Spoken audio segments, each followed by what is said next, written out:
Assalamualaikum warahmatullahi wabarakatuh. Anak-anakku semuanya, bagaimana dengan kabarnya? Mudah-mudahan anak-anakku semua selalu dalam keadaan sehat walafiat. Dan juga Bapak juga sangat berharap mudah-mudahan anak-anakku mengikuti semua kegiatan pembelajaran kita, mulai dari murojaah ataupun juga belajar online, apalagi dalam beberapa waktu yang singkat ini. Anak-anak, hari ini sengaja kita tidak menggunakan Google Meeting karena kita fokus kepada materi pembelajaran dan kita akan mempersiapkan untuk PAT ya, penilaian akhir semester, akhir tahun. Oleh karena itu anak-anak, Bapak juga mengingatkan, pertama jangan lupa untuk sholat duha dan jangan lupa untuk berdoa ya. Mudah-mudahan kita nanti di tahun ajaran baru belajarnya sudah mulai tatap muka, mudah-mudahan ya anak-anak ya.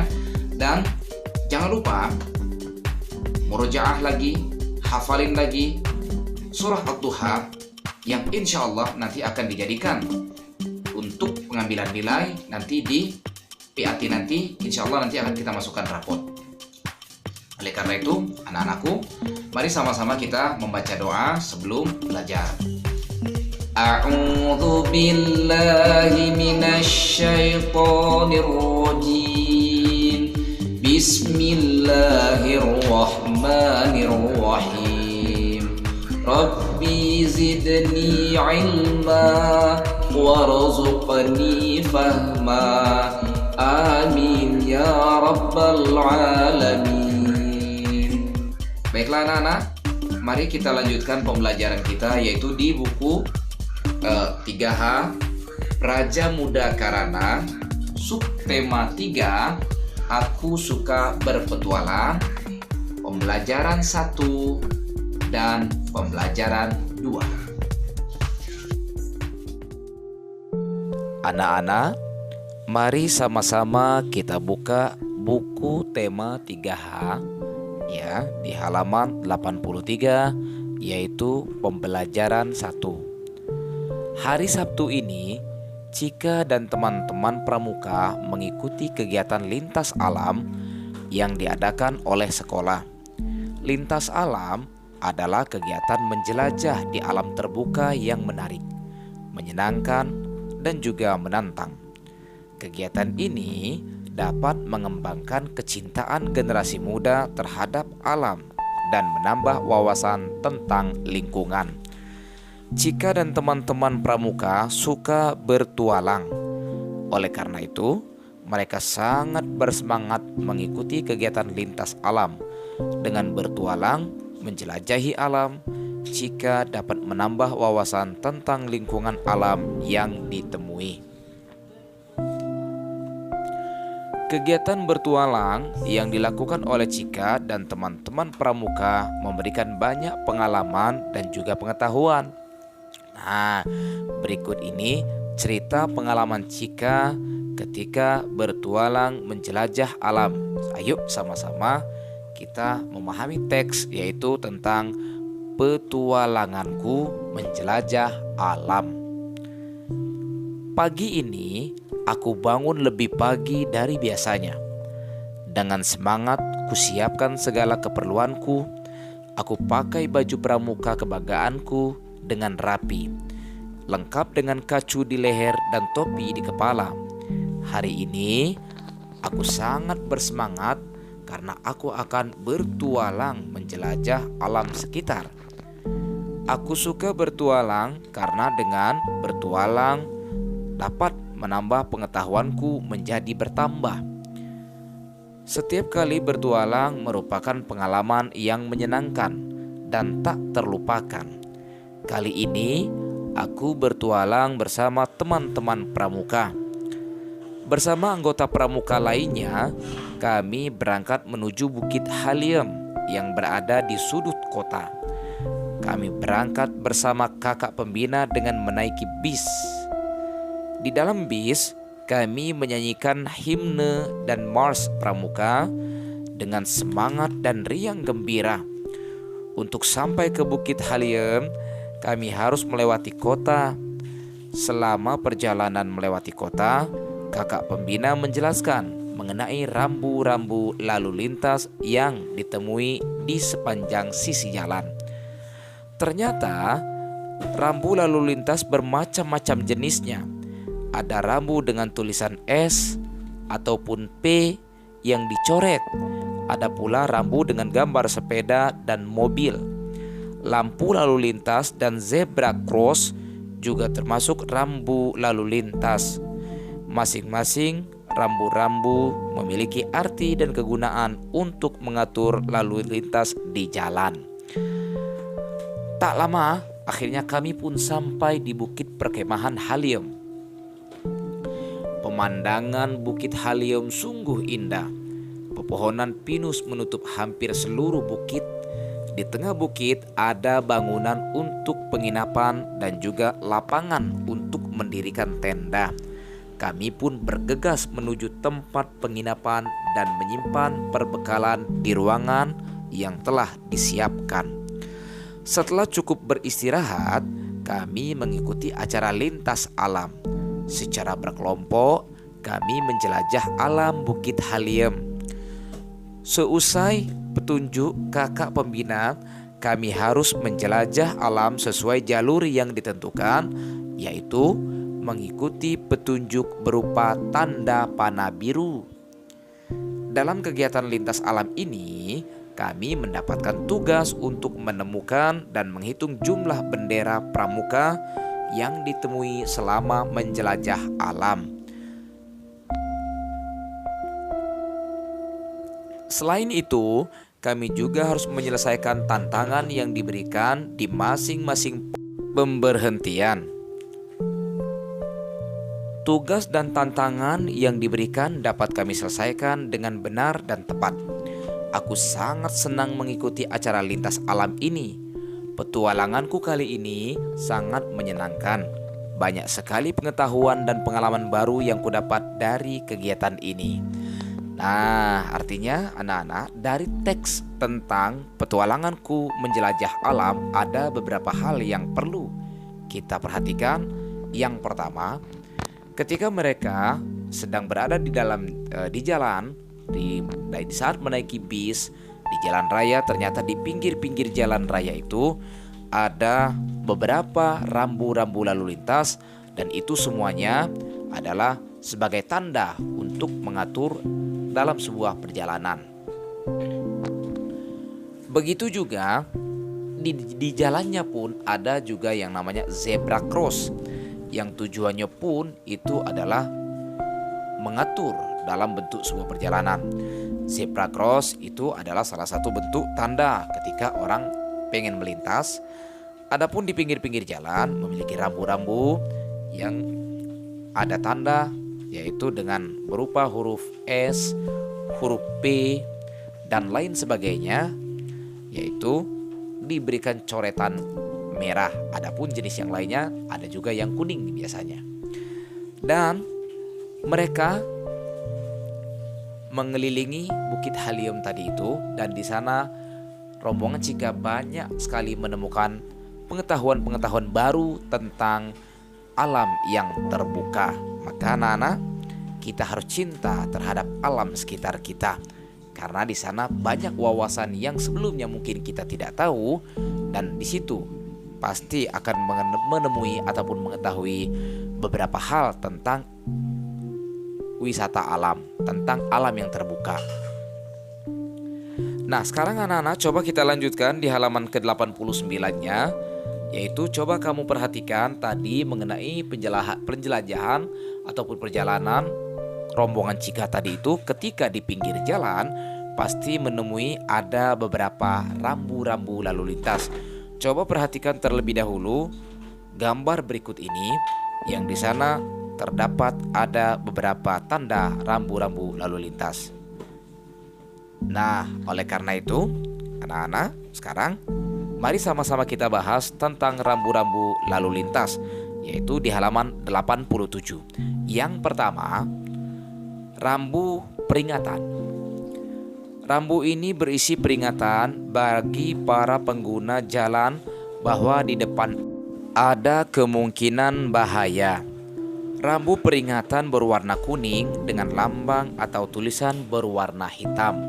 Yang pertama yaitu ada sebuah gambar menunjukkan peringatan jalan menanjak terjal atau sebuah tanjakan yang cukup terjal. Lalu yang kedua, peringatan bahwa banyak anak-anak.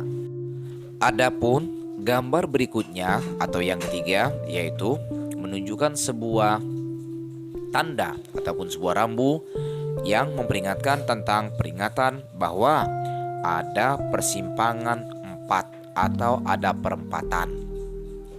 Nah, itu ketika dia ini berwarna kuning itu adalah sebuah bentuk peringatan yang mengingatkan.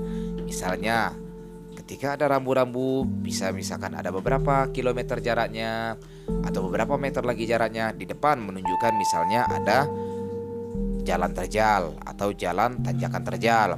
Atau juga ada gambar seperti gambar yang kedua itu memperingatkan hati-hati bahwa di depan banyak anak-anak. Adapun yang gambar ketiga juga mengingatkan pelan-pelan saja atau lebih berhati-hati karena di depan akan ada perempatan ataupun persimpangan 4. Lalu yang kedua adalah rambu larangan. Rambu ini berisi larangan yang tidak boleh dilakukan oleh pengguna jalan. Rambu berwarna putih dengan lambang atau tulisan berwarna merah ataupun hitam itu menunjukkan sebuah larangan. Seperti yang pertama, ada angka P, ya, tulisannya angka P besar, dan di situ menunjukkan kendaraan dilarang parkir. Lalu berikutnya yang kedua, menunjukkan sebuah gambar mobil dan dicoreti dengan tanda yang merah, yaitu menunjukkan kendaraan roda 4 atau lebih dilarang masuk. Lalu kemudian yang ketiga, ada gambar S yang dilingkari juga dengan lingkaran merah, dicoret di tengahnya menunjukkan kendaraan dilarang berhenti. Artinya adalah rambu-rambu ini menunjukkan sebuah larangan dan itu tidak boleh dilakukan. Berbeda dengan rambu peringatan yang tadi itu berwarna kuning, itu adalah sebuah tanda untuk mengingatkan. Nah, anak-anak, sekarang di teks yang tentang petualangan tadi itu, rombongan kelompok Cika ataupun kelompok Pramuka itu mereka akan mencari beberapa bendera. Berkenaan dengan beberapa bendera ataupun berapa bendera yang mereka dapatkan tiap kelompok, maka kita akan kaitkan dengan materi matematika kita yang berkenaan dengan diagram batang. Berikut penjelasannya. Anak-anak, di materi matematika kita, coba kamu perhatikan terlebih dahulu ya. Ketika menjelajah alam, Cika dan teman-teman Pramuka mendapatkan tugas untuk menemukan dan juga menghitung bendera Pramuka yang ditemui. Selama penjelajahan, kelompok Cika berhasil menemukan 6 bendera 6 bendera Pramuka selama penjelajahan. Ternyata masing-masing kelompok juga memiliki hasil yang berbeda. Berikut ini hasilnya. Nah, coba kamu perhatikan ya, di sini ada sebuah diagram batang namanya yang menunjukkan di sini adalah tertuliskan bendera Pramuka yang ditemukan. Lalu kemudian artinya secara keseluruhan ya, bendera Pramuka yang ditemukan secara keseluruhan tiap kelompoknya. Lalu kemudian yang di sebelah sini ini lihat ada angka-angka dari angka 1, 2, 3, 4, 5 sampai 7 dan tertulis di situ adalah jumlah. Artinya di sini jumlah berapa bendera yang ditemukan tiap kelompoknya. Adapun yang pertama di sini ya, yang berwarna biru itu ada kelompok 1, ada kelompok 2, kelompok 3, kelompok 4 dan kelompok 5. Nah, bagaimana maksudnya? Kita lihat kelompok pertama. Kita lihat kelompok pertama, berapa bendera yang mereka temukan. Seperti yang sudah Bapak sebutkan tadi, di sini adalah jumlah bendera. Berarti kelompok 1 mendapatkan, kita lihat di sini adalah berarti 6 bendera. Lalu kelompok yang kedua, kita lihat lagi ada dapat berapa bendera dia? Berarti dapat 7 bendera gitu ya. Lalu di kelompok yang ketiga, kita lihat berapa, sampai artinya tepatan angka berapa dia ini.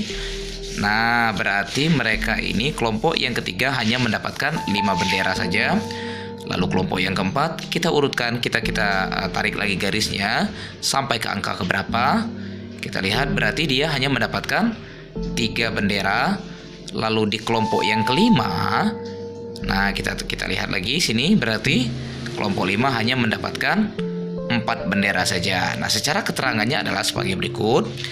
Diagram di atas ini terdiri dari batang-batang berbentuk persegi panjang ataupun balok. Sementara diagram seperti itu disebut dengan diagram batang.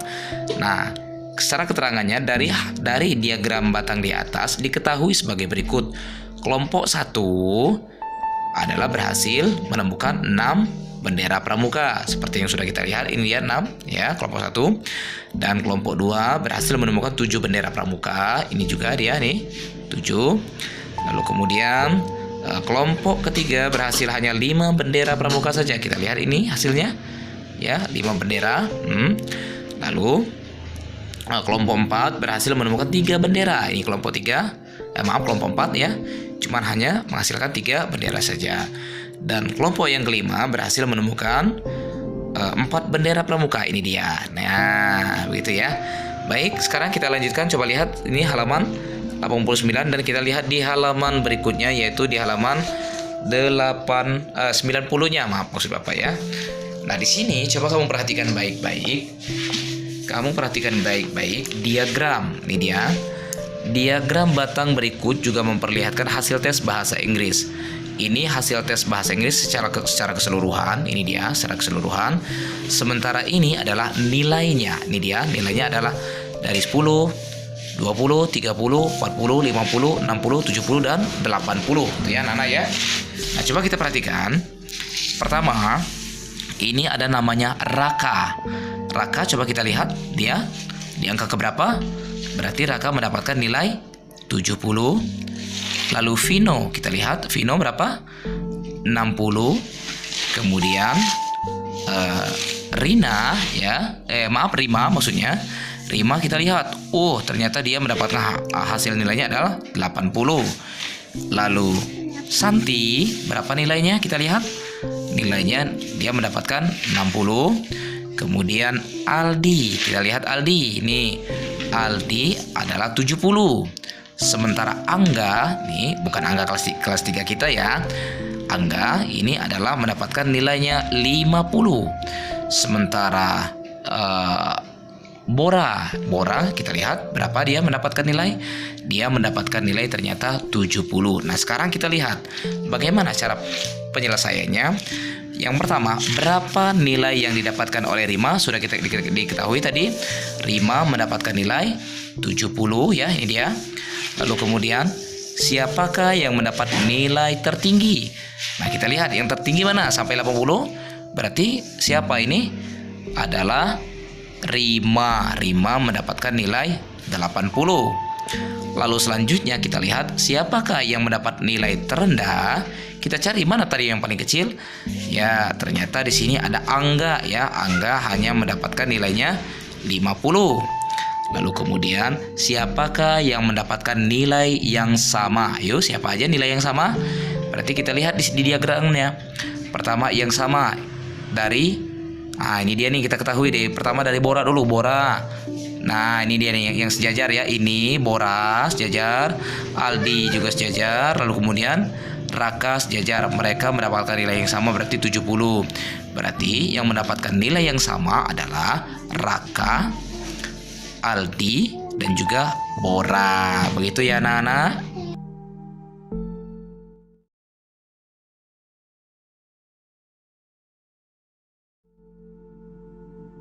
Sekarang kita lanjutkan ke pembelajaran yang kedua, yaitu di halaman 93.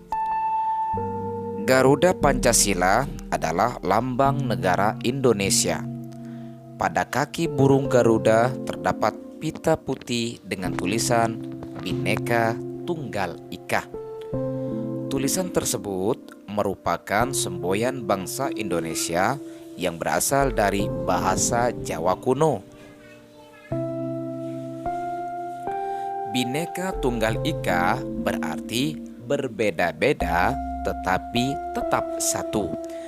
Jika diterjemahkan per kata, kata bhinneka berarti beraneka ragam, lalu kata tunggal berarti satu. Kata ika berarti itu. Bila digabungkan, maka kata tersebut bermakna beraneka ragam tetapi tetap satu jua, yaitu Indonesia. Semboyan ini digunakan untuk menggambarkan persatuan dan kesatuan bangsa dan negara Kesatuan Republik Indonesia yang terdiri atas beraneka ragam budaya, bahasa, daerah, ras, suku bangsa, agama, dan kepercayaan. Bhinneka Tunggal Ika merupakan semboyan bangsa yang menyatukan bangsa Indonesia. Meskipun bangsa Indonesia berasal dari beragam suku bangsa dan budaya, tetapi pada hakikatnya bangsa Indonesia tetaplah satu kesatuan. Bangsa Indonesia terdiri dari berbagai suku bangsa. Masing-masing suku bangsa memiliki budaya yang unik dan khas, serta berbeda dengan suku bangsa lainnya. Oleh karena itu, bangsa Indonesia sangat kaya akan budaya. Perbedaan budaya seringkali menyebabkan perpecahan antar suku bangsa. Dengan berpedoman pada semboyan Bhinneka Tunggal Ika, maka perpecahan dapat dihindarkan dan persatuan kesatuan bangsa dapat terjaga. Ini menandakan bahwa kita sebagai warga Indonesia yang berbeda-beda suku, beda-beda bahasa, beda-beda adat budaya, maka yang harus kita tanamkan adalah saling menghargai satu sama lain, bukan saling mengejek, bukan juga saling menghina, supaya satu kesatuan bangsa Indonesia kita ini dapat terjaga dengan baik. Nah, itulah tadi materi pembelajaran kita ya anak-anak. Dan juga Bapak berharap anak-anakku juga selalu tetap bersemangat untuk mengikuti pembelajaran. Dan untuk hari ini Bapak rasa untuk kamu tidak ada tugas. Jadi Bapak harus terus mengingatkan agar persiapkan murojaahnya, persiapkan hafalannya dengan surah Ad-Duha tadi itu. Nanti insya Allah ketika nanti pas jadwalnya Bapak akan melakukan pemanggilan video ya seperti biasanya. Terima kasih sekali lagi. Selalu bersemangat. Assalamualaikum warahmatullahi wabarakatuh.